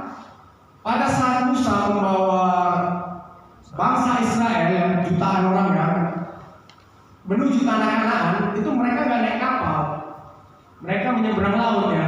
Mungkin tahu ya kita semua ya. Nah, dan laut itu bisa terbelah kenapa? Ada make sense ya, ada ilmu alamnya ya. Itu ada terjadi tabrakan angin laut dengan angin dari timur. Jadi itu terbelah. Dan ini yang penting, terbelah itu bukan di sini. Jadi kalian lihat sekali ini pulau loh, ini laut gede loh ini. Kelihatannya kita gambar kecil ya. Kemungkinan terjadi di Reddit Ear ini. Kalian harus hafal ini. Hafal dalam artian nggak semua lah, nggak saya suruh gambar enggak. Tapi kita berada sistem kita harus ngerti bahwasannya dua ini juga Laut Merah dan kemungkinannya ya di sini, kalau nggak di sini ya di sini, di dua ini aja. Nanti ada beberapa skenario ya pada saat kita bahas buku keluaran ya. Semakin menarik ya. Ya, jadi mereka itu lewat dari sini, nah dari sini atau sini. Gunung Sinai itu juga ada dua yang mereka identifikasinya sebagai Gunung Sinai. Satu di sini, satu di sini. Di Semenanjung Arab sama di Semenanjung Sinai. Yang di Semenanjung Arab ini namanya Gunung Horeb. Ini Gunung Sinai. Jadi ada beberapa dugaan ya di sana Musa ketemu sama Tuhan. Ada beberapa skenario sampai sekarang juga untuk pastinya yang mana ya belum terjawab ya mungkin ya. Ada dua skenario nanti ya. Nah dan ini Kanaan yang nantinya jadi Yerusalem Israel di sini ya. Nah jadi kenapa tadi saya bilang bisa menyebar kemana-mana bangsa Israel? Pada saat masa kerajaan terbagi dua setelah masa Salomo, itu Pak Robin juga pernah terpakan ya di pembuangan ya. Kita pun baru bahas Nehemia ya. Terbagi dua, ada satu Yehuda, satu Israel. Yehuda di bagian selatan, Israel di bagian utara. Nah di bagian utara itu dihajar oleh Asyur ya. Dan itu 10 suku yang di bagian utara itu udah habis-habisan ya. Dari zaman kerajaan juga, dari zaman Nabi Elisa juga itu udah raja sana nggak ada yang beres ya. Jadi udah memang hancur gitu ya. Udah hancur ya. Jadi blessnya Tuhan itu turun ke yang selatan, lineage-nya itu ke selatan. Nah selatan diekspansi dikuasai oleh Babilonia, Babel. Nah, dan cara mereka menguasai suatu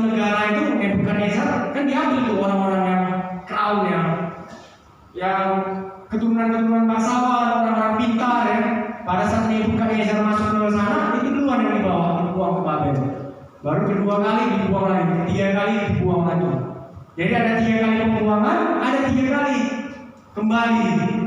Nehemia yang ketiga kalau kita baru bahas ya. Kita baru belajar untuk Nehemia yang ketiga. Ya, jadi ini saya harap kita mengerti ya. Gak harus hafal, tapi kita tahu letak-letaknya di mana ya. Ini nanti saya bagikan, jadi kita bisa melihat. Di sini kan ada tulisan kecil ya. Nah, Tower of Babel, kemungkinan ya, baru kemungkinan Taman Eden nanti di mana ya, Garden of Eden, kemungkinan ya.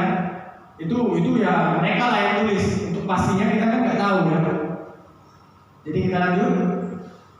Nah, kita zoom lagi ke Israel ya, ke peta Israel. Jadi di sini Yudea di bagian atas sama dengan ke atas ini semuanya Israel yang 10 suku lagi ya. Jadi yang 2 suku Yehuda dan Benyamin di sini di bagian selatan ini. Yang Israel 10 suku itu di atas ini, dan ini udah kawin campur, udah hancur lah ya, udah hancur. Pada saat Asyur masuk itu juga kondisi kerajaan itu udah hampir adil ya. Kenapa dia nama Israel? Ya karena mereka lebih banyak 10 suku ya, itu aja ya. Yehuda ya karena suku Yehuda lebih dominan ya, lebih besar ya. Nah jadi di sini perlu saya kasih tahu di sini sebagian besar peristiwa-peristiwa itu terjadi di sini. Jadi kita harus tahu benar ya.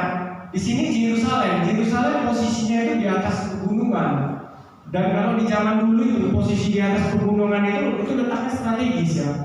Strategis dalam artian dari segi keamanan itu lebih strategis karena dia di tempat tinggi dia melihat musuh mau serang ya. Nah, makanya Daud bisa berebut ini itu luar biasa. Kalau tanpa Tuhan nggak mungkin terjadi ya. Nah di atas pegunungan, sedangkan Nazaret Galilea di sini ya. Nah, harus kalau ke sini dia mesti turun dari pegunungan lagi ke atas di sini kan. Nah, selanjutnya kita lihat pada zaman kuno itu ada dua jalur perdagangan yang terkenal. Yang satu King Highway. King Highway itu di sebelah sini. Sebelah sini itu daerah Jordan, sebelah timur ya. Saya nggak gambarkan. Nanti setelah ini kelihatan topografinya ya. Jadi salah satu lagi nih yang laut punya ya. Nah ini kenapa di sini jalurnya? Karena di sini jalannya agak landai. Gak mungkin kita cari medan yang susah ya. Jadi perdagangan itu pada saat masanya ini itu ramainya di jalan sini ya, di jalur ini ya. Nah, dia ada melewati ini Jezreel Valley, naik lagi ke Galilea ya. Jadi pada masa kuno itu perjalanan banyak di sini dan Yesus sendiri memulai pelayanannya di sini ya. Kenapa di Nazaret ya? Karena kita bisa melihat, jadi kita nggak heran lagi kenapa culture di Nazaret itu lebih open ya. Karena ini jalur internasional, banyak orang berkumpul di sana ya. Dan kenapa Tuhan milih bangsa Israel? Kita juga nggak tahu ya. Mungkin karena dulunya ini jalur padat ya. Tuhan mau semua bangsa itu tahu. Mungkin ya, kita nggak tahu apanya Tuhan ya, pilihannya Tuhan ya. Jadi di sini jalurnya sampai ke atas. Nah ini jalur yang terkenal padat ya. Di sini ada Sepela. Sepela ini pada rumput. Jadi dia agak turun sedikit dari Yerusalem.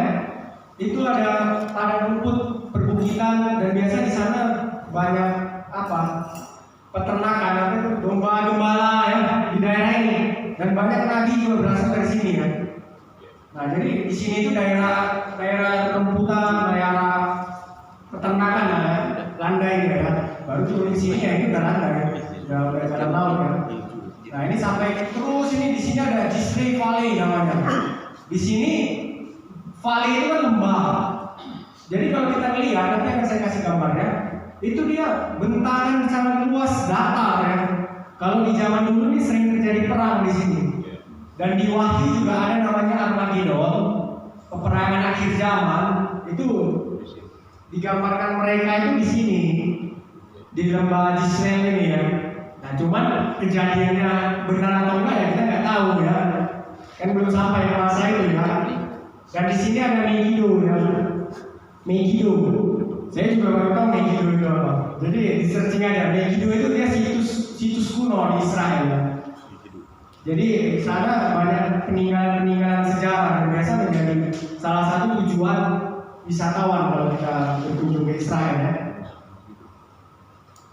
Oke, dan ini sisi laut Gaza itu di sini ya, yang lagi perang-perang itu di daerah sini ya. Jalur Gaza ya. Oke, jadi kita lihat selanjutnya di sini ada sungai ya, Sungai Yordan, dan ini laut mati ya. Kita lihat level ketinggian laut mati ya. Ini laut biasa ini. Tel Aviv itu sekitar sini ya. Yerusalem, ini di perbukitan dan di pegunungan ya, sekitar sini ya. Dead Sea, sini. Kita lihat, nah perbedaan ketinggiannya ya. Dia sampai berapa nih? 430 meter di bawah permukaan laut ya. Jadi kalau kata Pak Harlem yang menjelaskan ini, karena saya juga belum pernah ke Israel. Udah ada yang pernah ke Israel sini? Belum, oke kita doakan kita bisa pergi semua. Amin. Tapi perginya kita bukan cari wangsit ya, kita bukan ziarah-ziarah makam ya. Kita bukan ambil air-airan atau minyak perapan ya. Cuma kita mengalami ya, kita experience perjalanan Yesus itu seperti apa ya. Amin. Ternyata senasib kita ya. Tapi setelah kita belajar ini, saya jadi pengen ke Israel. Saya belum utarakan ke Israel, udah diutarakan ya. Karena ternyata begitu indah ya, begitu luar biasa ya sama. Nah ini pada saat kita turun ke sini, itu tekanan di telinga kita itu seperti menyucu ya, karena kita udah di bawah. Nanti kalau kita jalan-jalan ke sini, ini berandai-andai dulu ya. Kita turun dan ini mereka targetnya bilang kita sudah berapa meter di bawah ketinggian laut. Nah, saat ini kita sekian meter dan posisi di telinga kita itu sakit ya, ada tekanan ya. Karena dia di bawah dan laut ini nggak ada satu makhluk hidup yang hidup di sini ya. Nah, mati ya. Dan ini mana aman di sini udah sebelah sini udah Jordan ya, ini topografinya ya. Ini supaya kita kelihatan gambaran bentuk tanahnya ya. Nah di sini Sungai Jordan yang tadi ya agak ditahankan dulu ya, karena ini penting ya, supaya kita mengerti mappingnya ya. Ini Sungai Jordan, ini laut mati ya, ini Yehuda, ini Israel ya. Bethlehem, Yerusalem di sini ya. Ini Tel Aviv, baru ada Joppa tadi sekitar sini, Kaisaria juga sekitar sini ya. Nah di sini Transjordan, daerah Transjordan ini sebelah sana ada Jordan ya. Jordania ya, itu aja. Kenapa dinamakan Jordania ya? Karena dia berada di sisi sebelah timur Jordan ya, Jordania ya. Nah di sini ada beberapa titik yang saya perlu kita tahu. Di sini ada Gunung Nebo ada ya, Gunung Nebo. Kelihatan ya, sekitar sini ya Gunung Nebo ya, 31 juga nggak salah. Jadi Gunung Nebo ini Musa cuma sampai ke Gunung Nebo, dia nggak sampai ke tanah perjanjian. Jadi Musa itu cuma ngelihat di puncak gunung, dia ngelihat bahwasanya itu tanah perjanjian. Udah selesai, dia mati. Sedih ya. Padahal dia yang bawa keluar, tapi dia tidak pernah sama sekali melihat tanah perjanjian. Nah setelah dari sini mereka turun, mereka mengalahkan Jericho. Di sini Jericho, Yosua yang bawa dan mereka menduduki Kanaan ya. Nanti saya akan kasih lihat monumennya ya. Monumen Musa pernah di sana ya. Nah, selanjutnya ini saya pengen kita semua tahu untuk memudahkan kita nanti. Akronimnya GIM ya. GIM ini ada Gilead, Amon, Moab, Edom. Jadi nanti pada saat kita baca kita tahu Edom itu di sini, Moab itu di sini. Kita udah tahu gambarannya ya. Tapi itu kembali ke kita ya, free will kita bagaimana, mau belajar lebih lanjut atau enggak ya. Jadi Edom ini keturunan Esau ya, Esau Yakub ya, disinilah. Dan Moab, Amon, Gilead ya. Gilead ini pada saat pertempuran Saul ya, di sini ya, yang terkenal. Nah, selanjutnya daerah ini daerah basah ya. Kenapa disebut basah? Di sini kan laut, air laut menguap, awan dia ke arah sini, ini ada pegunungan tertahan. Jadi hujan di sini. Dan di sini daerah kering. Kering, kenapa kering ya? Ini tentu pegunungannya tinggi loh ya. Kelihatannya aja topografinya kita lihat kan seperti ini. Tapi kalau kita bisa bayangkan ini kan tinggi ini. Ya, kita lihat tinggi ini. Ini ada gunung, di sini ada gunung lagi ya. Nah, jadi jaraknya ini ya tinggi. Dan di sini itu tadi yang saya bilang jalur perdagangan satu lagi di sebelah sini ya. Coba kayak saya gambarnya. Lintas barat. Lintas ya, Pantura sama selatan ya. Di sini kan ya. Ini dua jalur ini jalur perdagangan kuno internasional ya. Nah, ini Caesarea Maritima di sini, sekitar sini ya. Atau kita bisa lihat di sini bentar. Ini banyak. Nah, ini kan Joppa Caesarea itu sekitar sini. Itu kurang lebih jaraknya 38 km. Kenapa saya sebut? Karena di sana di Joppa Petrus mendapat penglihatan ya, bahwasanya di Caesarea ada satu komandan ya, Cornelius di Caesarea, itu Caesarea ya. Lanjut. Ini Caesarea dibangun oleh Herodes Agung ya. Ini daerah lembah Bukit Sapelah tadi ya, tanah pertanian ya, peternakan pertanian di daerah ini ya. Belum bisa jadi kapling. Gunung Tabor di Jembah Jisrael. Nah, ini Jembah Jisrael ini di sini ya. Dia luas, jadi dikelilingi gunung-gunung, di tengahnya itu kayak lapangan luas ya. Di sana peperangan terjadi ya. Suatu saat kita ke sana nanti ya. Amin. Atau sepertinya salah kalau kita di sini kan jago di angin. Karena tadi saya taruh di sini tur Israel. Jadi langsung mendaftar ya. Berapa persen ini kan kalau begitu ya? Jadi ini lembah Israel ya. Ini dataran tinggi Transjordan, Gunung Nebo tadi ya. Tempat Musa melihat tanah perjanjian dia nggak sempat masuk ya. Inilah monumennya, bukan kuburan Musa ya. Monumen. Jangan kalian di sini nanti menyembah. Mana tahu ada kesempatan nanti ke sini ya. Di sinilah monumen dari Musa. Dia nggak sampai ke tanah perjanjian, dia melihat tanah perjanjian itu Yosua yang bawa masuk. Saya kalau membaca ini berulang-ulang, saya rasanya emosional ya, sedih ya. Nah, sekarang kita lanjut ke waktu ya. Masih kuat ya? Belum? Semangat dulu ya, semangat.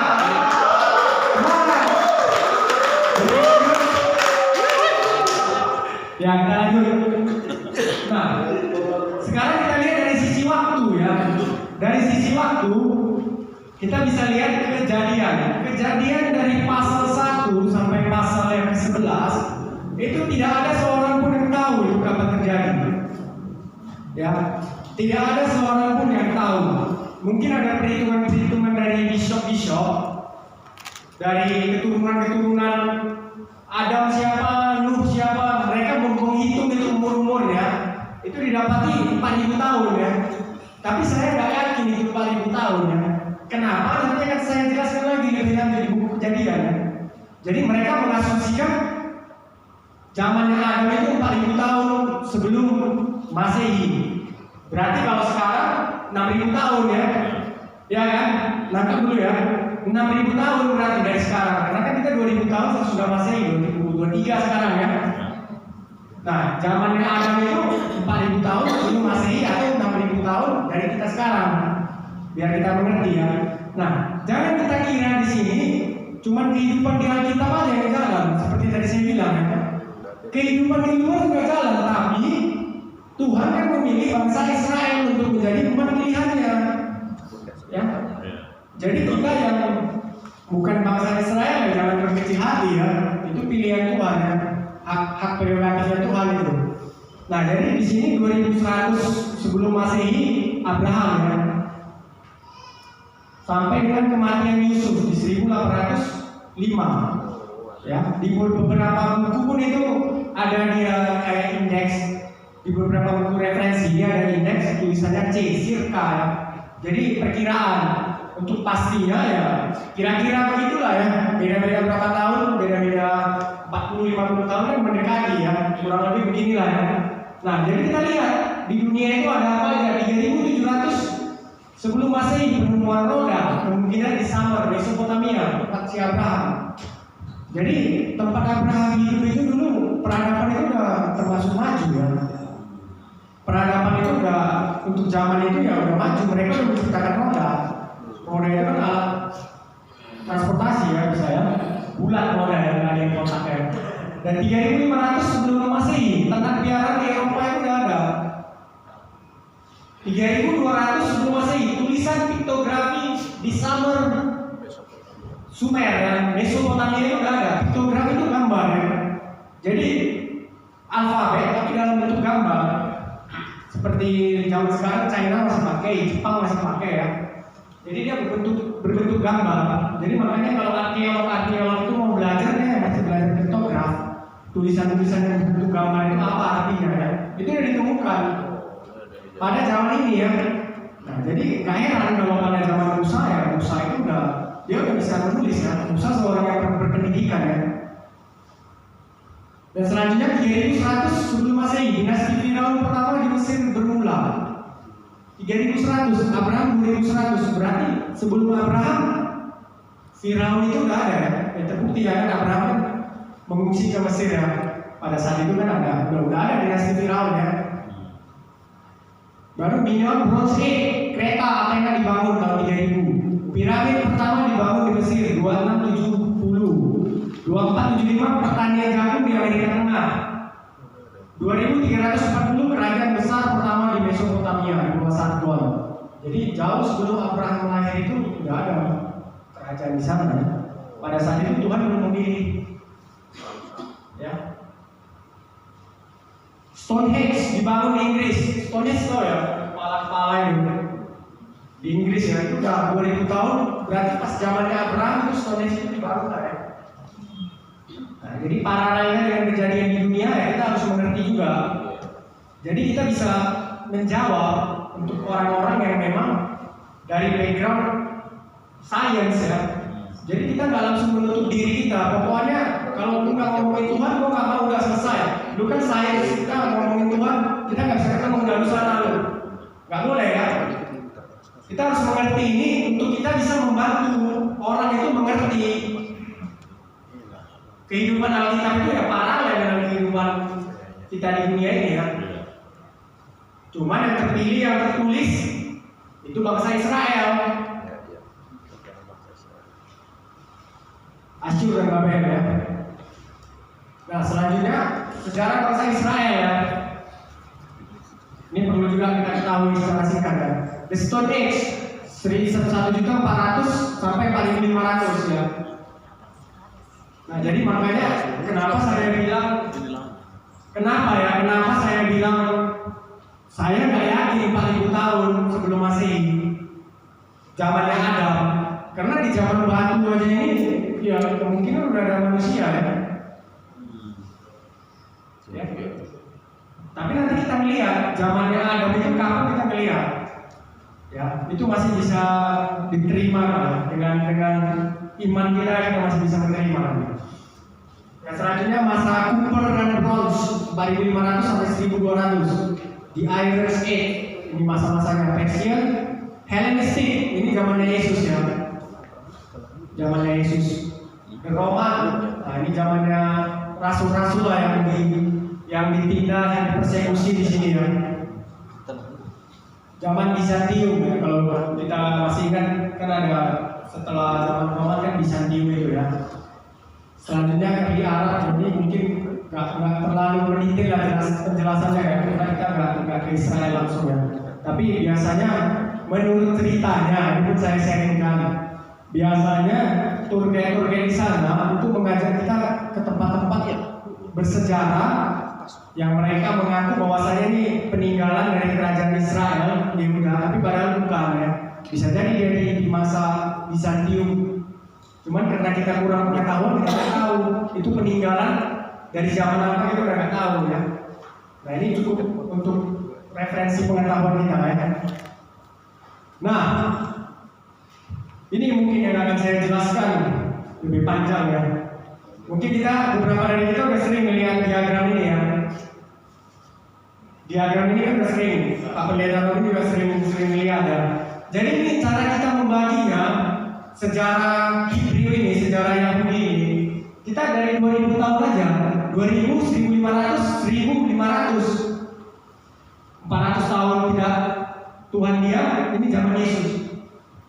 Kenapa? Karena zaman sebelum Abraham, zaman Nuh, zaman Adam ya, zaman Babel, kita nggak bisa trace back, kita nggak tahu. Itu berapa lama terjadi kita nggak tahu ya. Jadi biasanya orang Yahudi itu melihatnya pembagian itu seperti ini ya. Yang pertama zaman Abraham atau zaman bapak-bapak patriarki. Selanjutnya zaman 1500 ini Exodus, Moses ya, Moses keluar, Musa keluar dari Mesir, baru zamannya Raja Daud, baru zamannya imam-imam ya. Nah jadi di sini pada saat zaman Abraham ada 3 tokoh yang menjadi highlight ya. Abraham, Ishak, Yakub ya. Dan itu terdapat di 12 Kejadian 12 sampai ke 50. Tercatat nggak ya? Dan setelah itu di sini kan Tuhan memilih Abraham menjadi umat pilihannya yang nantinya akan menjadi bangsa ya. Nah di 400 itu diam Tuhan, ini masa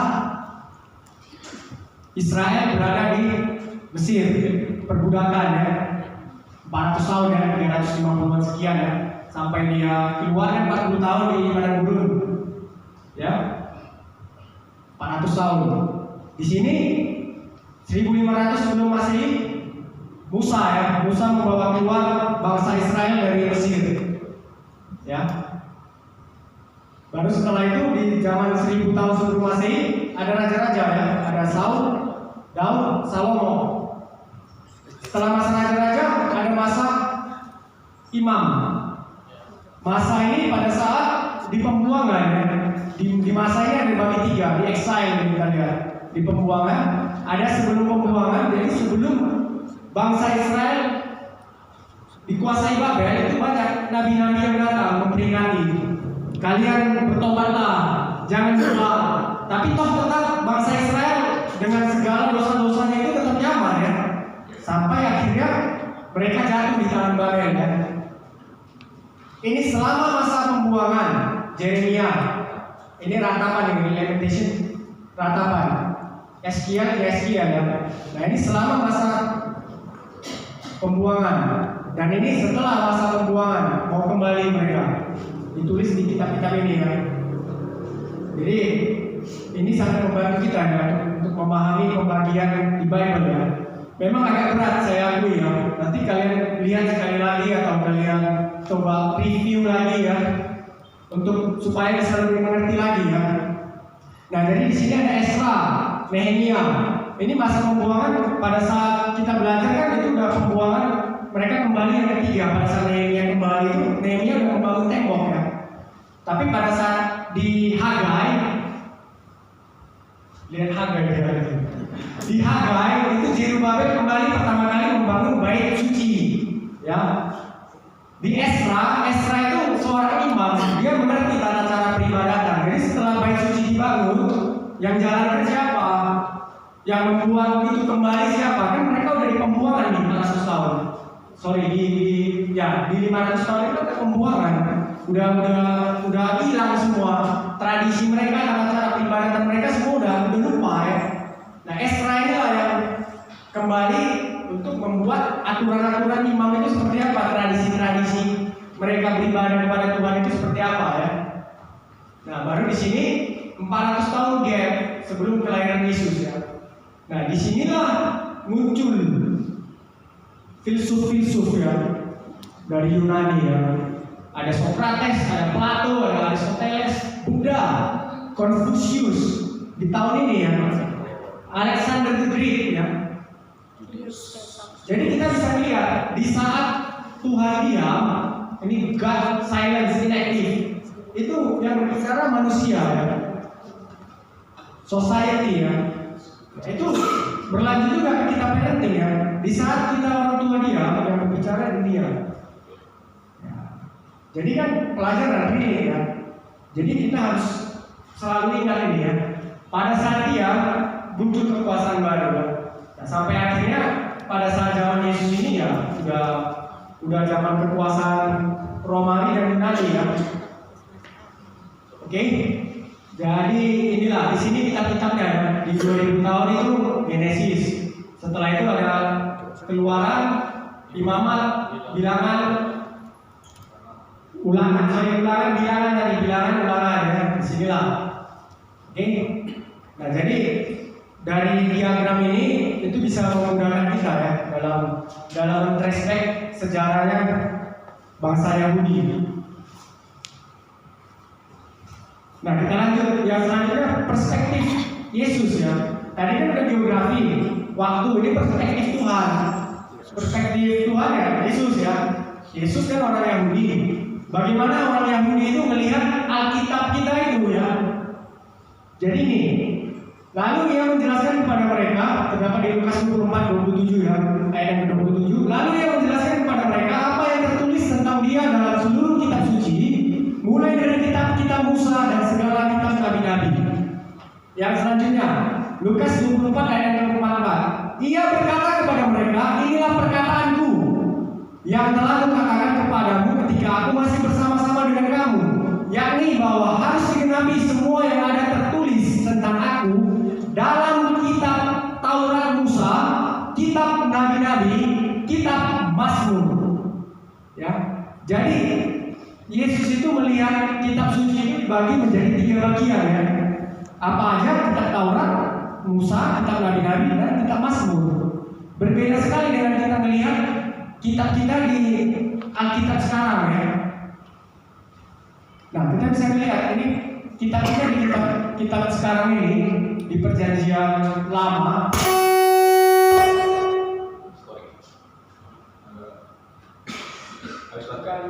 Harus berapa? Tes.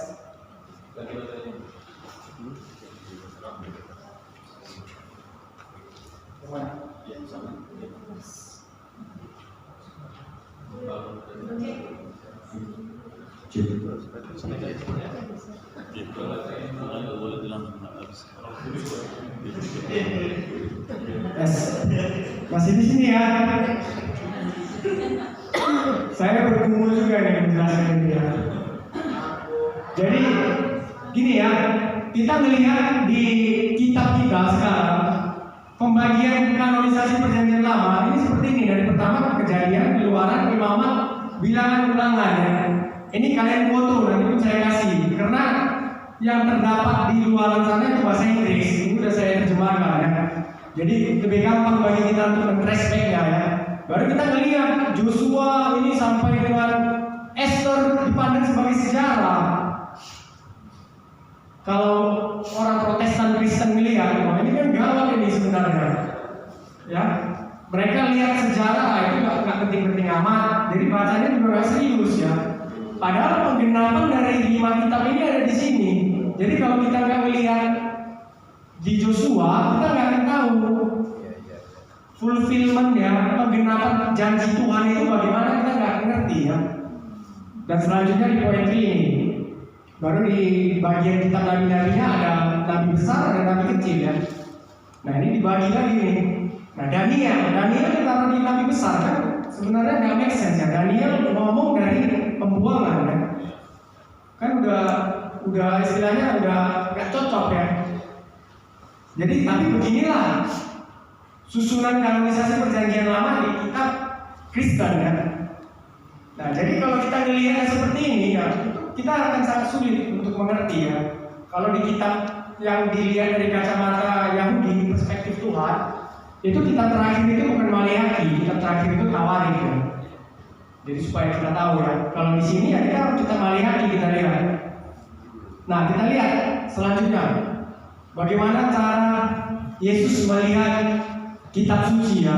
Ini Tuhan Yesus yang ngomong loh ya. Bukan saya atau bukan guru-guru kita ya.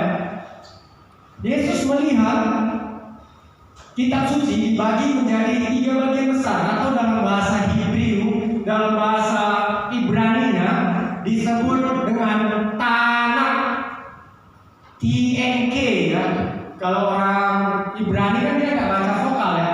TNK, T itu apa? Torah, Nevim, Ketuvim. Jadi nabi-nabi itu ya berasal dari bahasa Nevim nabi kan. Nah, Lo, Torah. Jadi mereka melihatnya seperti ini pembagiannya. Jadi ini kelima kitab ini harga mati bagi mereka. Orang Ibrani, orang Yahudi. Mereka bisa setiap tahun itu membaca 5 kitab ini harus selesai. Tahun depan baca lagi, tahun depan baca lagi. Terus dibaca ya. Jadi setelah itu ada pembagian di proban. Nah, ini ada proban, ada 2 di nabi. Ada former, ada later. Yang duluan datang, yang belakangan. Jadi dia bukan bilang nabi besar, nabi kecil. Yang duluan datang sama yang belakangan. Kalau kita nabi besar, nabi kecil, otomatis mindset kita ngebaca, baca nabi besar aja, nabi kecil. Kawan itu, nggak kita baca gitu ya. Nggak mau, kita antusias kita untuk mempelajari itu nggak ada gitu ya. Nah, jadi pembagian seperti ini ya itu memudahkan kita karena fulfillment-nya, penggenapannya di sini itu ada di sini. Kalian bisa ngecek ya.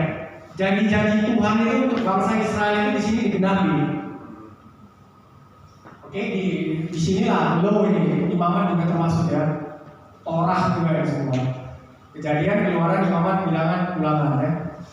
Nah, baru di sini ada writing ya. Writing itu ada Mazmur, Amsal, Ayub ya.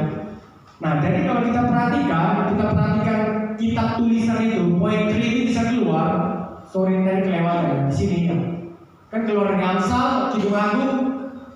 Sorry ini Mazmur, Kidung Agung, Amsal sama ini Ayub ya. Istilahnya ini bisa keluar pada saat masa Saul, David sama Salomo. Yang dalam artian itu pada masa damai.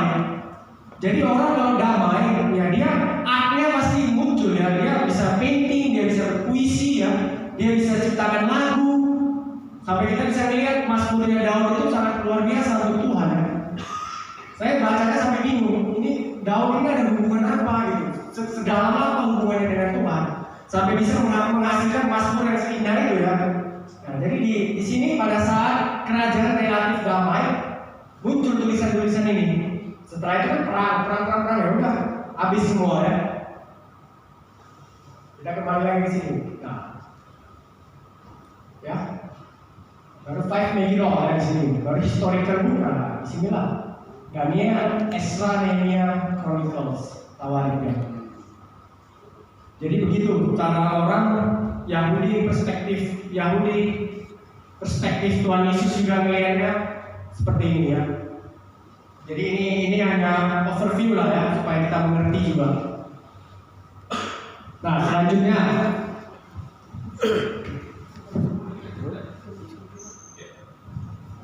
jadi kalau kalian mau mulai membaca Perjanjian Lama secara keseluruhan, selain daripada timeline yang dibuat tadi, ini bisa kamu mulai dari perspektif orang Yahudi. Jadi jangan lihat Alkitab itu dengan urutannya itu, apalagi dengan pasal-pasal dan pembagian ayat-ayat itu. Itu menyamarkan kebenaran. Kamu akhirnya tidak dapat secara keseluruhan. Kalau mau makan roti, ada yang terbuang gitu. Ada yang kamu abaikan. Nah, jadi ini lihat nanti ketika kamu mau membaca Alkitab itu setahun dari Perjanjian Lama, berharap ini bisa kamu lakukan. Ini urutannya, ini yang lepas. Ya, nanti ini kamu simpan, nanti pelajaran laptop ini saya share ya, PDF-nya. Kamu lihat mulai dari 5 buku itu, Kejadian, Keluaran, Bilangan, lanjutkan ke Joshua, Hakim-Hakim, Samuel, terus ini aja terus. Kamu akan dapat secara utuh apa yang sebenarnya Tuhan mau sampaikan kepada kamu. Makanya sebutnya history, bukan history. Ini tentang Tuhan itu sendiri memakai bangsa Israel dan beberapa tokoh-tokoh yang ada di situ. Jadi kita ini mau melihat Tuhan dari semua apa yang ada di sini. Jadi jangan ikutin urutan yang ada di Alkitab, itu maksudnya tadi. Apalagi dibatasi dengan pasal-pasal dan ayat-ayat itu. Ya, tapi ikutilah ini. Ya, pelan-pelan baca, ya. Bukan jadwal, tapi baca aja setiap hari. Seberapa kamu mampu. Besok lanjutkan. Oke? Ya, thank you. Dikit lagi ya, Dikit lagi ya, saya sabar Bang. Jangan keluar. Sudah lanjut ya. Nah, level mempelajari Alkitab ya. Yang pertama anekdot. Tadi kan kita udah mengerti itu semua. Jadi sekarang ada level-levelnya. Kalian identifikasi. Kalian itu berada di mana? Kita itu berada di mana? Saya itu berada di mana? Gitu ya. Anekdot, cerita menarik anak-anak dewasa. Nah, ini kan kita untuk ceritakan ke anak kita ya. Wah, dulu Abraham itu sangat taat kepada Tuhan, dia obey, dia mengorbankan anaknya ya. Kita bisa cerita seperti itu ya. Yang kedua, devotional, cerita menarik untuk kepentingan pribadi. Jadi kita baca Alkitab itu kita hanya mau kita ambil insight, iPhone insight. Jadi kita ngelihat, kita baca, dapat ayatnya, pasalnya, kita melihat oh, ini insightnya apa buatmu. Nah, hanya sebatas itu, kita nggak ngelihat ini ngomongin apa sih, kenapa bisa terjadi seperti ini ya. Kita nggak sampai ke sana ya. Yang selanjutnya ada biografi, studi tentang karakter individual dan kepemimpinan sosial. Jadi banyak ya orang-orang di dunia saat ini pun banyak yang mengambil sosok-sosok karakter-karakter leadership di dalam Bible itu diterapkan ya. Di dalam bisnisnya mungkin, di dalam kepemimpinannya, di dalam perusahaannya ya. Yang selanjutnya dari segi teologi ya, dari perspektif Tuhan tadi ya, keadilan dan pengampunan. Jadi kalau kita baca itu secara utuh dari perspektif Tuhan, percayalah hasilnya akan berbeda. Nah, kita lanjut ya. Kita mau selesai juga. 5 buku pertama dalam Perjanjian Lama ya, atau disebut dengan Torah dalam bahasa Yunani, bahasa Inggrisnya Law atau Instruction ya. Dalam bahasa Yunaninya Pentateuch ya. Yunani 5-part book ya. 5 buku utama dalam Perjanjian Lama yang harga mati ya. Kenapa disebut ini? Kita lihat. Nah, yang pertama Kejadian. Jadi Perjanjian Lama itu diterjemahkan ke bahasa Yunani kurang lebih 250 tahun sebelum Masehi ya. Nah, Kejadian, orang Yahudi itu ngelihatnya itu kan kalimat awalnya ya. Mereka membaca kitab tadi, selain yang perspektif Tuhan tadi ya, mereka melihat mencari kitab itu dimulai dari kalimat utama ya. Kalimat awalnya ya. Kalau kita lihat di Indonesianya pada mulanya ya. Di bahasa Ibrani-nya Bereshit ya. Bereshit bara Elohim et hasmahayim vet haaretz. Jadi pada mulanya Tuhan menciptakan langit dan bumi ya. Mereka melihat pada mulanya. Jadi dikatakan Bereshit itu pada mulanya. Dan masuk ke Yunani menerjemahkan jadi Genesis atau artinya history of origin, dinamakan ya, dari bahasa Yunani ya. Selanjutnya Keluaran, bahasa Ibrani-nya Semot, inilah nama ya. Kalian bisa ngecek, buka kalimat pertamanya itu pasti ini ya, inilah nama. Nah, karena mereka melihat ini adalah bercerita tentang Musa yang keluar dari Mesir menuju tanah perjanjian, mereka mengartikan ini, menerjemahkan dari Exodus ya, atau exit, keluar, Exodus ya. Yang selanjutnya Imamat, bahasa Ibrani-nya Waikra. Waikra, Tuhan memanggil. Kalian buka lagi Alkitab, lihat pasti Tuhan memanggil ya. Nah, di Yunani ya mereka melihat oh, ini berkaitan dengan salah satu suku aja, suku Lewi ya.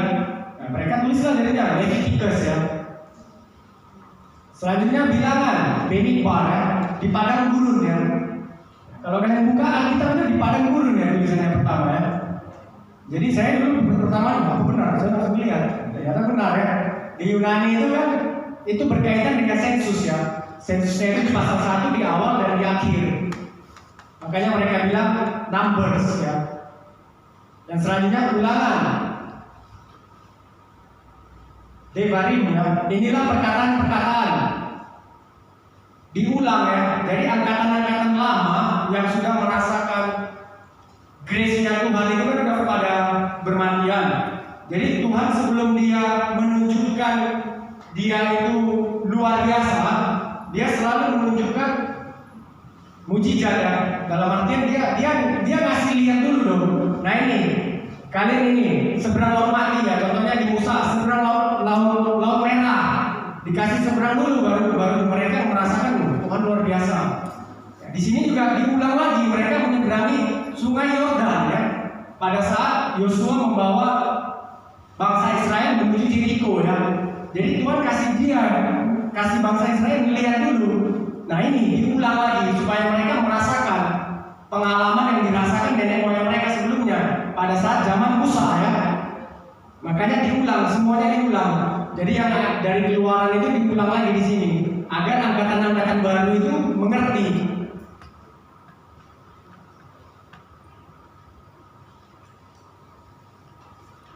Nah selanjutnya ini 5 buku ini ya. Kejadian menceritakan penciptaan dari asal mula, keluaran Tuhan mengeluarkan bangsa Israel, Imamat memberikan instruksi penyembahan, Bilangan perlembaran dekat padang gurun, Ulangan pemberian instruksi kepada generasi baru dengan penekanan kepada masuk ke tanah perjanjian.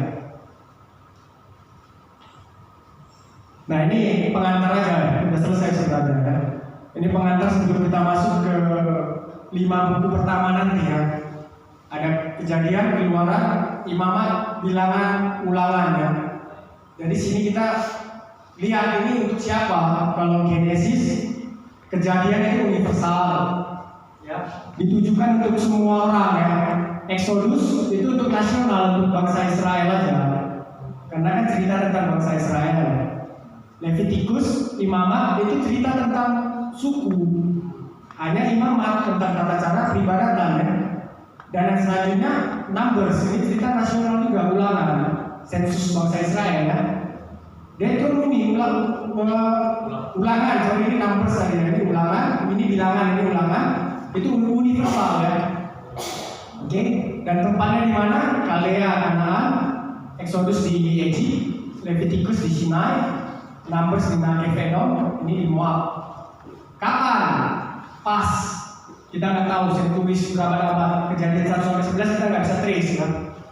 Baru setelah itu Exodus 300 tahun, Imamat 1 bulan di Sinai, Bilangan 40 tahun. Deuteronomy, Ulangan, Sentulis, Future sampai sekarang ya. Genesis sudah selesai belum?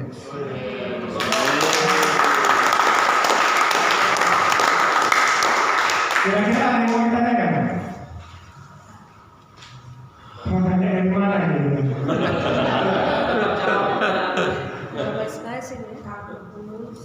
Nanti kita ada ijazahnya nanti kita ini kan. Sertifikat. Tanya sama beneran ada yang mau ditanya?